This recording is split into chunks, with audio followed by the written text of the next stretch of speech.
I want to return now to the issue of foreign policy issue of what's happening between Russia and Ukraine. Joining me now to talk about this, former Secretary of State Mike Pompeo. Mr. Secretary, welcome back to Washington Watch. Great to be with you, Tony. How are you today? I'm doing quite well. I want to Good. get your take on this ongoing crisis with Russia, this pledge now for these mother of all sanctions. Given that relationship with China, and you know both these countries very well, are sanctions going to be enough to stop Russia at this point? Well, it's almost certainly not enough in that sense, Tony. It is necessary. It's something that ought to be done, should be done. I hope will be done, probably should have been done, but it's not sufficient. That is, it's not going to deter Vladimir Putin that alone. They need to know that the West is united, that everybody's willing to work on this together.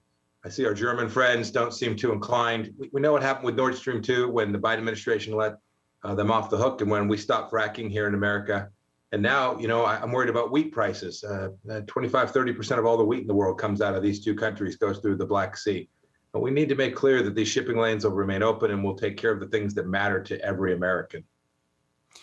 How does that relationship with China, historically enemies with Russia, but now kind of cozying up in the last 50 years, how does that complicate our foreign policy right now? Yeah, it was something we were always deeply aware of, this at least feigned connectivity between Russia and China. Perhaps it's more than that. Perhaps it'll grow into more than that if we don't do things right.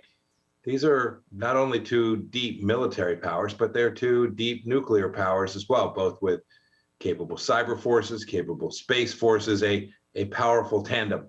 Look, neither of these countries has too many friends. The United States has all the friends.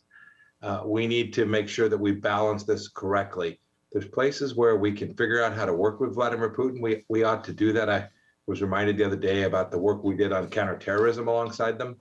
But there's also a natural tension, Tony. Don't ever forget that Chinese and Russians have deeply different interests. They share a long border. There's been a lot of conflict on that border. It's not a natural alliance either. But if America misplays its hand and Europe misplays its hand, we could drive them closer together. And that wouldn't be good for any of us. No, it would not. And, I know the immediate crisis is with Russia and Ukraine, but I think long term, the greater threat to the United States has proven to be, I think, China. Tony, there's no doubt. The challenge of the next 25 or 50 years isn't going to come from Vladimir Putin. It's going to come from Xi Jinping. It's going to come from the Chinese Communist Party. They have both the capability and the intent, right? 1.4 billion people, the first or second largest economy in the world, depending on how you count it. By the way, that's the capability, the intention to be the Middle Kingdom, to fulfill the China dream. And we see that, Tony, every day. We see it here, not in Beijing, but in LA, in New York, and in Wichita, Kansas, where the Chinese Communist Party is working hard to conduct united front influence campaigns inside of our country and pure espionage, stealing our stuff, destroying millions of American jobs. Yeah, I think the intent clearly is there with Russia, but the capability is not there. And they certainly do not have the tentacles that China has into the United States at present, as you talked about. It's almost as if big tech, Wall Street has opened the door to China to infiltrate almost every aspect of America.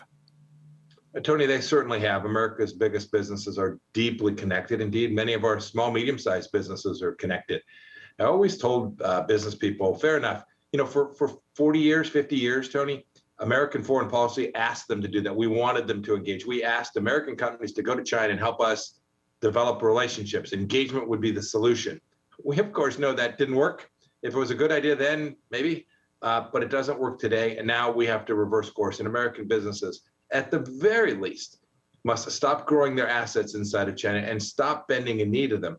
They claim that they care deeply about human rights here at home. If somebody so much as says a bad word here in the United States, they'll come after them and boycott them. Chinese Communist Party is holding 1 million people in internment camps, conducting forced sterilizations, denying women the fundamental right to choose whether they want to have 2 children or 3 children or 4 children. And yet American corporations look the other way because they're making an awful lot of money. That is deeply immoral, and it's not good for American national security either. No, and it's un-American by all standards. Former Secretary of State Mike Pompeo, always great to talk with you. Thanks so much for joining us today. Yes, sir. Thanks for having me on the show. So long.